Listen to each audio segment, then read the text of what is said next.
Поезд насмерть сбил двоих детей в Казани. США и Россия готовятся к переговорам, а в Ростовской области задержаны сразу два высокопоставленных чиновника. Это новости «Воздух» на канале Ходорковский Лайв. Ставьте лайки. В Казани на железнодорожной станции Дербышки электричка насмерть сбила двоих детей. Об этом сообщили в Приволжской транспортной прокуратуре. Татарская транспортная прокуратура проводит проверку соблюдения законодательства о безопасности движения железнодорожного транспорта. При наличии оснований будут приняты меры прокурорского реагирования. Трагедия произошла накануне вечером. Под поезд попали брат с сестрой. Им было 11 и 10 лет. От полученных травм они умерли на месте. Местные СМИ пишут, что на месте гибели детей так называемая народная тропа, где жители часто переходят пути. Машинист пытался избежать аварии, но ни сигнал, ни экстренное торможение не помогли. Возбуждено уголовное дело. Действия машиниста проверят на соблюдение законодательства о безопасности движения железнодорожного транспорта.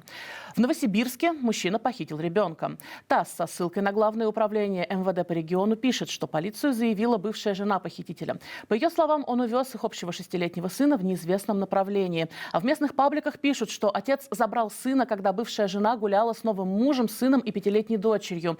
Ее мужчина тоже пытался забрать, но девочку удалось отбить. Семья какое-то время жила в Австралии, и теперь мать уверена, что похититель захочет увезти ребенка туда. Ранее семья уже наделала шума в региональных СМИ. Они никак не могли поделить ребенка и имущество, в том числе яхту и 70 миллионов рублей. А женщина обвиняла бывшего мужа в том, что он бил и ее, и детей. ВСУ нанесли масштабный удар дронами по Краснодарскому краю. Его целью были объекты нефтяной промышленности. Здесь над поселком летит. Мимо нас.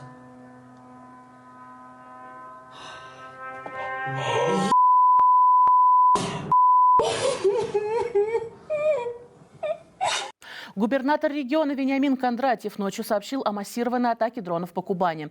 Он написал в телеграм-канале, что в поселке Ильский пострадала одна женщина, а в 12 домах выбило стекла. Однако местные жители сообщили ряду телеграм-каналов, в том числе Астре, что в Ильском был атакован нефтеперерабатывающий завод. Также после атаки дронов в Краснодарском крае выведена из эксплуатации нефтеперекачивающая станция. Каспийский трубопроводный консорциум сообщил, что 17 февраля 7 дронов со взрывчаткой атаковали станцию Кропоткинская в Кавказском районе.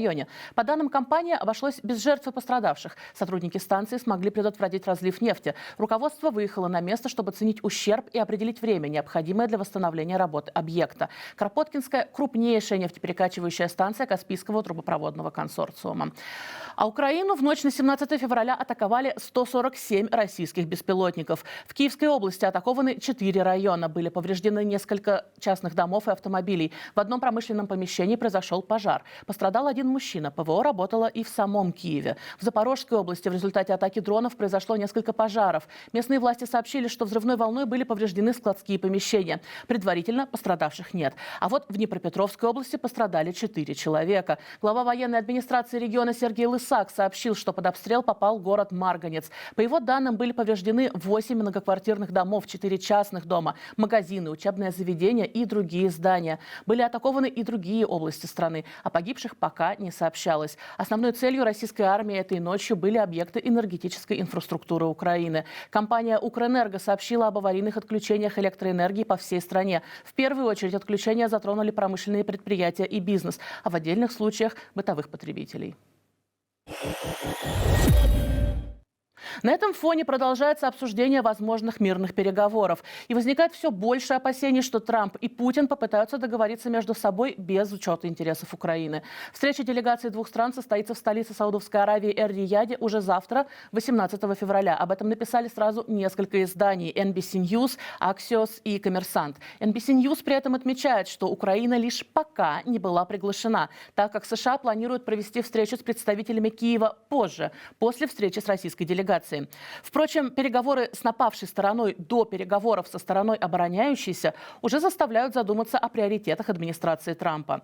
Агентство Рейтер пишет, что госсекретарь Марко Рубио уже прибыл в Саудовскую Аравию. Помимо него в делегацию США также войдут советник Трампа по национальной безопасности Майк Уолтс, а также спецпосланник по Ближнему Востоку Стив Уитков. Состав российской делегации был точно неизвестен до последнего. С относительной уверенностью СМИ писали, что Россию будет представлять министр иностранных иностранных дел Сергей Лавров. Ряд экспертов отмечает, что это может говорить о более серьезном настрое Москвы по сравнению с переговорами 2022 года, когда Россию представлял Владимир Мединский. И вот сегодня пресс-сек Путина Песков официально подтвердил, что Лавров вылетел в Эр-Рияд вместе с помощником президента Ушаковым, чтобы обсудить с американской стороной возможные переговоры по Украине, организацию встречи Путина и Трампа, а также восстановление российско-американских отношений. В свою очередь, президент Украины Владимир Зеленский прибыл с официальным визитом в Объединенные Арабские Эмираты, соседнюю с Саудовской Аравией страну. При этом сам он заявил, что Киев приглашение на встречу в Эр-Рияде не получал. Ранее в интервью NBC он заявил, что никогда не признает решение заключенного США и России в обход Киева. Тем временем британский премьер-министр Кир Стармер заявил, что страна готова направить в Украину миротворцев, чтобы контролировать выполнение любых мирных соглашений. Об этом сообщает издание «Телеграф». По словам Стармера, Великобритания также готова играть ведущую роль в ускорении работы над гарантиями безопасности для Украины, в том числе поддерживая ВСУ. Издание отмечает, что это первое подобное заявление Стармера. Сам премьер подчеркнул, что настроен максимально серьезно. Я очень глубоко чувствую ответственность, которая возникает, когда британские военнослужащие и женщины могут оказаться в опасности. Но любая роль в обеспечении безопасности Украины помогает гарантировать безопасность нашего континента и безопасность этой страны. Конец этой войны, когда он наступит, не может стать просто временной паузой перед тем, как Путин снова нападет.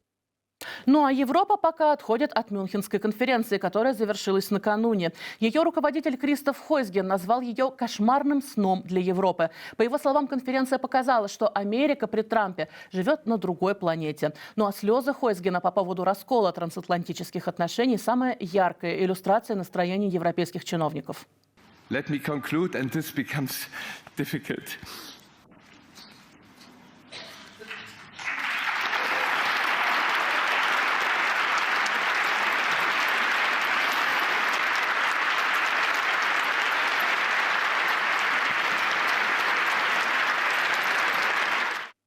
Илон Маск, естественно, уже прокомментировал этот эпизод, обозвав Хойсгена жалким.